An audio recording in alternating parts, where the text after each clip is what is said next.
Monsieur Bachili, comment ça va? Alhamdoulilah. Comment va Renault Groupe Maroc?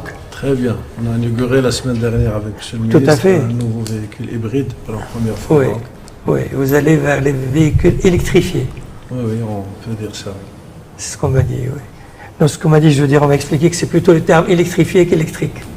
Oui, oui. Alors, vous savez, pour répondre à la question de M. le ministre, Oui. que la filière automobile, c'est la première filière exportatrice du Maroc.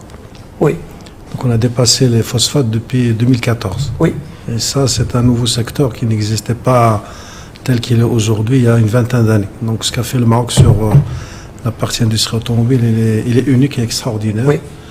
Et donc pour se projeter dans le futur, il faut consolider cette position, ce leadership au niveau régional, mais aussi au niveau méditerranéen, à travers 3 ou 4 points, qui sont créateurs de valeur, mais aussi d'emplois. Premier point, à mon avis, c'est l'écosystème. Il y a un écosystème industriel qui tourne autour de constructeurs Renault dans la région, mais pas que dans la région. Nous avons atteint un taux d'intégration locale l'année dernière de 65%. Ça veut dire que 65% des pièces qu'on monte sur le véhicule sont fabriquées chez des équipementiers qui sont installés au Maroc. Et nous avons acheté à partir de ces équipementiers à peu près 22 milliards de dirhams d'argent, de masse d'achat l'année dernière, ce qui est quelque chose de très important. En 2030, parce qu'il faut se projeter, le taux d'intégration locale, on veut atteindre une cible de 80% et on veut atteindre un chiffre d'affaires de 33 milliards de dirhams. Et c'est pour cela qu'on a défini une feuille de route sur laquelle on travaille de façon très pointue. Rien que ce matin à l'usine, nous avons fait une convention avec 150 équipementiers, une grosse partie asiatique, J'allais vous poser indienne, la question, oui. etc., pour qu'ils puissent, on leur a vendu la région, le pays, l'écosystème, pour qu'ils puissent s'intéresser et venir nous accompagner. Ce sont de nouveaux fournisseurs que De vous essayez nouveaux de faire fournisseurs, venir? ouais, qu'on essaie de faire venir. Et ça va créer des emplois, des entreprises, et ça va générer de la valeur pour tout le Maroc et pour la filière de façon importante. Elle n'est pas terminée, la convention, si? Et il est terminé ce matin. Ce matin. Ce matin, oui. Alors, qu'est-ce que ça donne? Ben, c'est très bien, ils étaient impressionnés. Il y avait même les équipes du ministère de l'Industrie avec nous. Donc, bon, c'est une première prise de contact, c'est très positif. D'accord. Donc, on va suivre ça de près. Mais il y a des gens qui sont carrément, pratiquement décidés pour venir s'installer. Très bien, très bien. Alors, on reprend. Alors ça, c'est le premier point qui me paraît très important. Le deuxième point, c'est que là, on va rentrer dans ce qu'on appelle le niveau d'intégration en profondeur. C'est-à-dire, au lieu de parler uniquement fournisseur à celui qui nous livre la pièce, on doit s'intéresser à son intégration locale lui aussi. Où est-ce qu'il fabrique les produits dont il a besoin pour fabriquer la pièce. Et ça, on va intégrer ce critère dorénavant dans le choix des fournisseurs et dans les objectifs avec lesquels on va travailler. C'est comme cela qu'on va développer sur le moyen terme un tissu de PME, PMI marocaine, chacun qui va être spécialisé sur la partie mécanique, électrique, plastique, etc., pour qu'on puisse créer, renforcer cet ancrage qui, à la fin, va permettre aux véhicules qu'on exporte de rester compétitifs sur la durée. C'est ça la finalité, pour la filière de façon importante. L'autre point, c'est l'innovation. Moi, je connais un peu la région du Nord. Je pense que la région mérite une cité de l'innovation à la taille de son industrie.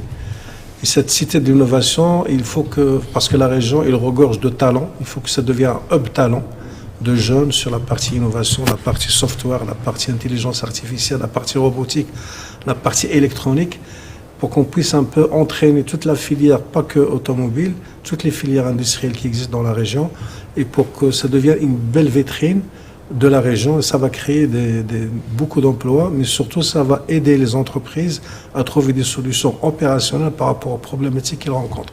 Je vous donne un exemple, par exemple, sur l'énergie.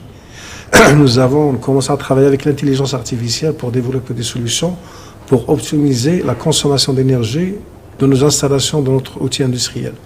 Ici, au Maroc. Ici, au Maroc, à Tanger, à Casablanca, c'est extraordinaire parce que ça nous donne un potentiel d'économie extraordinaire.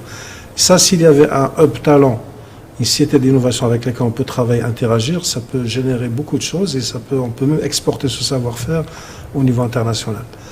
Le troisième... Surtout que Renault se diversifie d'une manière extraordinaire dans tout ce qui entoure la voiture sur le plan digital, oui. IoT, intelligence artificielle, etc. Oui, alors nous avons la voiture de demain, juste pour ne pas t'interrompre, mais la voiture de demain, c'est 25% la partie énergétique, donc la partie batterie, et 25% à 30% la partie intelligence. C'est ça. Et la partie soft, pas hard. La partie intelligence, la partie programmation, la partie intelligence artificielle, connectivité, etc., va représenter un bon tiers ou un bon quart de la valeur de la voiture. Pardon. En fait, non, mais tu as raison, Simzo. En fait, on est en train de se transformer d'une entreprise qui fait des voitures à une entreprise au niveau global, de technologie qui fait des voitures. C'est ça. Qui fait des voitures, entre autres. Voilà, c'est surtout un constructeur de technologie qui fabrique des voitures. Et ça, on le verra au Maroc aussi. Pas qu'on le verra, on le voit aujourd'hui par rapport à... Nous modernisons chaque fois de plus en plus notre outil industriel pour qu'il devienne le plus performant possible. On est l'une des meilleures usines au niveau du groupe au niveau international. Tu as visité la semaine dernière, mais c'est une très belle vitrine pour le pays et on travaille encore pour la rendre encore beaucoup plus performante. Il y a un troisième point qui me paraît important, c'est la gestion des déchets industriels au Maroc. Il y a une véritable, ce qu'a dit à Adil, c'est que une véritable réflexion publique-privée à mener sur la législation par rapport à l'utilisation de ces déchets industriels. Il y a aussi des déchets industriels dangereux. Il faut savoir aussi les traiter. Et pourquoi les traiter? C'est surtout les recycler dans une perspective de les réutiliser comme matière première, comme des intrants pour la filière industrielle. Aujourd'hui, il y a une niche extraordinaire à faire pour faire ce travail. On n'est uniquement que début. Nous avons commencé par exemple au niveau de Tanger à le faire sur les déchets métalliques. Quand on est en train de compacter, on le donne à Maghreb Steel, à Casablanca, on l'a nommé, pour qu'ils puissent faire des bobines de tôle pour qu'on puisse les réutiliser comme matière première. Voilà. Et ça, il y a beaucoup de choses sur différentes filières, pas uniquement l'automobile.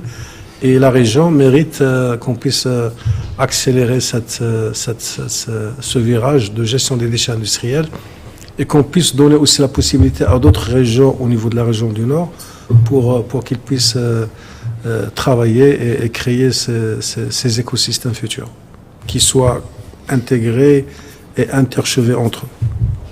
Est-ce que vous pourriez nous décrire le groupe Renault Maroc en 2035 ou 2040 tel que vous le rêvez? 2030. Moi, je demande 2030. Je demande du 2030 déjà.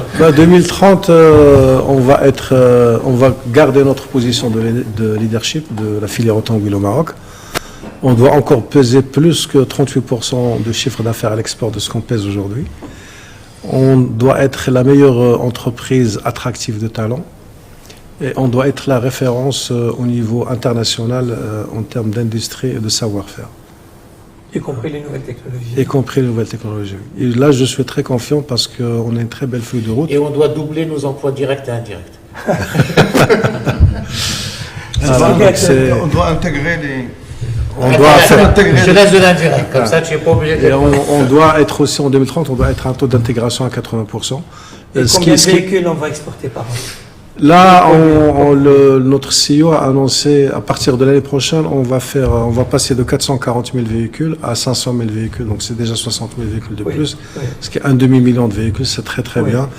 Après, pour moi, ce n'est pas tant la capacité à augmenter, c'est surtout le nombre de véhicules qu'on doit produire chaque année et leur impact au niveau sur les marchés étrangers.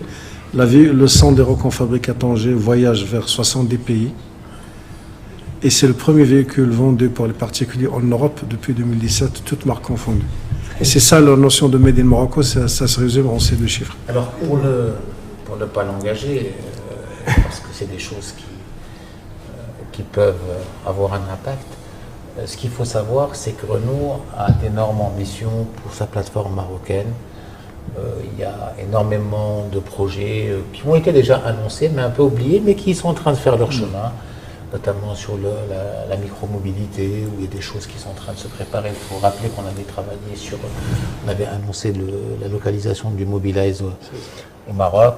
Donc il y a un travail qui est en train d'être fait pour faire en sorte, et sur le capacitaire actuel, et sur le potentiel d'aller beaucoup plus loin. Et je suis convaincu aujourd'hui encore plus qu'avant que la compétitivité de la plateforme marocaine de Renault lui permettra de gagner encore beaucoup d'autres marchés, beaucoup d'autres modèles à l'avenir. Donc l'ambition de doubler, effectivement, il faut en créer pour qu'il puisse encore être plus compétitif et ça nous permet de créer plus d'emplois et d'intégrer plus d'opérateurs nationaux. L'ambition de grandir aussi en capacité parce qu'il faut avoir plus de surface, plus d'accès au marché, ça nous permettra d'atteindre l'ambition de doubler nos emplois et en indirect et en induit à travers toute cette mobilisation et toute cette dynamique que Renault, en tant que locomotive, crée dans cette région.